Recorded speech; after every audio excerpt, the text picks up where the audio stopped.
السلام علیکم ورحمۃ اللہ وبرکاتہ۔ امید ہے مزاج بخیر ہوں گے۔ آج ہم بات کریں گے نئے پاکستان کی۔ نیا پاکستان جو کہ بہت ہی معروف ٹرم بن چکی ہے، جسے متعارف کروانے کا صحرا بلا شبہ عمران خان صاحب کے سر جاتا ہے۔ بالآخر ان کے 22 سالہ تھکا دینے والے سیاسی کریئر کا ثمر انہیں مل ہی گیا، جس پر ہم انہیں تہہ دل سے مبارکباد پیش کرتے ہیں اور ساتھ ساتھ ان کے سپورٹرز کو بھی اس کامیابی پر تحسین دیتے ہیں، کیونکہ ہر کام پس و پیش پر سر چڑھتا ہے۔ ایسے حالات میں جب کہ لوگ انہیں خپتی، کوکینی اور بددماغ گردان رہے تھے، اس وقت ان کا ساتھ دینا یقیناً بہت ہی قابل تعریف امر ہے۔ لیکن اصل داد تو خان صاحب کو بنتی ہے کہ انہوں نے جو کہا وہ کر کے دکھائے۔ گو کہ میں ذاتی طور پر خان صاحب کا مخالف ہوں، لیکن ان کے عزم و استقلال کا قائل ہوں، کیونکہ میرا اختلاف نظریاتی ہے نہ کہ ذاتی۔ جیسے انہوں نے اس وقت ورلڈ کپ جیتا جب کوئی سوچ بھی نہیں سکتا تھا کہ پاکستان ورلڈ کپ جیتے گا۔ اس کے بعد شوکت خانم ہو، نمل یونیورسٹی ہو یا کرپشن کے خلاف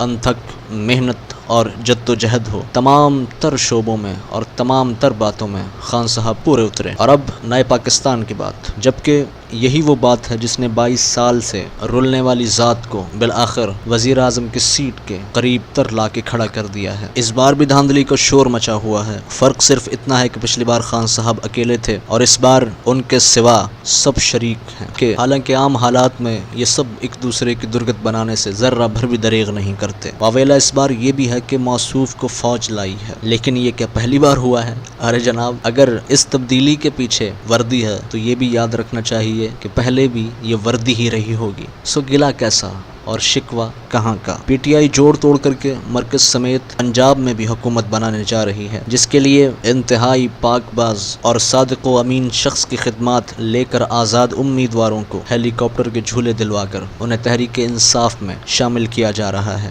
اب نہ تو ایم کیو ایم بھتہ خور اور قاتل ہے، نہ قاف لیگ ڈاکو اور نہ آزاد امیدوار مفاد پرست ٹولا رہا ہے۔ جبکہ کرپشن تو کرپشن ہے نا، تو پھر نواز شریف اڈیالہ اور پی ٹی آئی طیارہ بنی گالا کیسے؟ بہرحال ایک موقع تو انہیں بھی ملنا چاہیے، جو کہ مل بھی چکا ہے۔ ویسے بھی روٹی کپڑا اور مکان ہمارا حشر کر چکے ہیں اور نون لیگ قرضہ لیگ بن چکی ہے، تو ایسے میں ایک بار خان صاحب بھی ٹھیک، کم از کم یہ پچھتاوا تو نہیں ہوگا کہ انہیں پہلے آزما چکے، ٹرائی ہی صحیح۔ اس وقت ہمیں تعلیم، صحت اور روزگار سے بڑھ کر پانی کی قلت کا سامنا ہے، جو مستقبل میں قحط کی صورت بھی اختیار کر سکتا ہے۔ سو ایسے میں جو بھی حکمران اس مسئلے کو اپنی فیزیبلٹی میں اہمیت دے گا، جو اسے ہنگامی بنیادوں پر حل کرنے کی کوشش کرے گا، جو اسے اپنی پرائرٹی بنائے گا، در حقیقت وہی قوم کا محسن اور ہمدرد کہلائے گا۔ حالیہ الیکشن کے بعد پی پی، نون لیگ، متحدہ مجلس عمل اور اے این پی سمیت دیگر پارٹیاں پی ٹی آئی کے خلاف محاذ آرا ہو چکی ہیں۔ انہیں اس بات نے بھی سٹ پٹا رکھا ہے کہ کل کا بچہ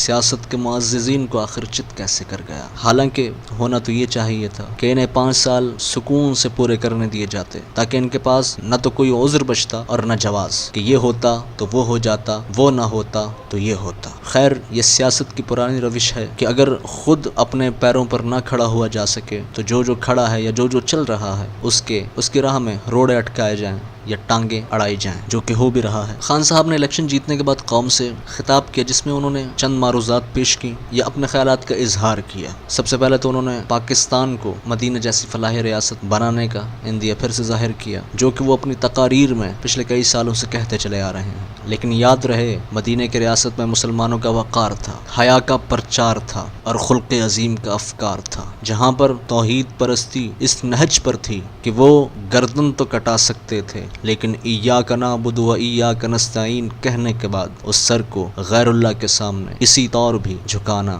گوارا نہیں کرتے تھے۔ اس کے بعد عمران خان نے عدل فاروق کو اہمیت دی، جو کہ ان کی پارٹی کے نام سے بھی واضح ہے کہ وہ عمر کے عدل کو بڑی اہمیت دیتے ہیں۔ نیک تمنا ہے ہماری کہ وہ عدل فاروق قائم کر سکیں اور اس کے نفاذ میں انہیں کسی دقت اور حیل و حجت کا سامنا نہ ہو۔ لیکن عدل فاروق تھا کیا؟ عدل فاروق تو وہ تھا کہ جس میں نہ تو کوئی رشتہ حائل آتا تھا، نہ کوئی تعلق اس میں رکاوٹ بنتا تھا، نہ کوئی دیرینہ دوستی اس کے درمیان روڑا بن کے آتی تھی۔ عمر جیسا رعایا میں تھا ویسا ہی اپنے اہل و عیال میں تھا، اپنا بیٹا ہو یا غلام ان سب کے حقوق کو برابر رکھتا تھا۔ یہی وجہ ہے کہ عمر کا عدل آج زمانہ یاد کرتا ہے۔ اس کے بعد خان صاحب نے کہا کہ ہم اس کشکول کو توڑیں گے جو کہ قرضوں سے ہر آتی حکومت کے ساتھ اپنا سائز بڑا کرتا چلا جا رہا ہے۔ اگر خان صاحب اس کشکول کو نہ بھی توڑیں، اگر اس کے سائز میں کچھ کمی لے آئیں تو یقیناً یہ اس قوم پر احسان ہوگا۔ اس کے بعد کہتے ہیں کہ میں کبھی قوم سے جھوٹ نہیں بولوں گا لیکن یہ سب سے بڑا جھوٹ لگتا ہے، کیونکہ سیاست اور جھوٹ ان دونوں کا چولی دامن کا ساتھ کو ساتھ چلانا ہوگا۔ اگر آپ ایک چیز کو چھوڑتے ہیں تو دوسری خود بخود ہی آپ کے دامن سے نکلتی چلی جائے گی۔ خیر، خان صاحب تحریک انصاف اور پاکستان کے لیے نیک تمنائیں، دعا ہے کہ اللہ رب العزت خان صاحب کو توفیق بخشے کہ وہ اپنے وعدوں پر پورا اتر سکیں اور پاکستان کو فلاحی ریاست بنا سکیں، جس کا خواب خان صاحب سمیت اب ہر پاکستانی دیکھ رہا ہے۔ اللہ کرے کہ اس گرین پاسپورٹ کی دنیا میں عزت ہو، کیونکہ اگر پاکستان کی عزت ہوگی تو ہماری عزت ہوگی، اس کا وقار ہوگا تو ہمارا وقار ہوگا، اگر اس کی پسپائی ہوگی تو ذلیل اور خوار ہم ہی ہوں گے۔ پاکستان زندہ باد، پاک فوج پائندہ باد۔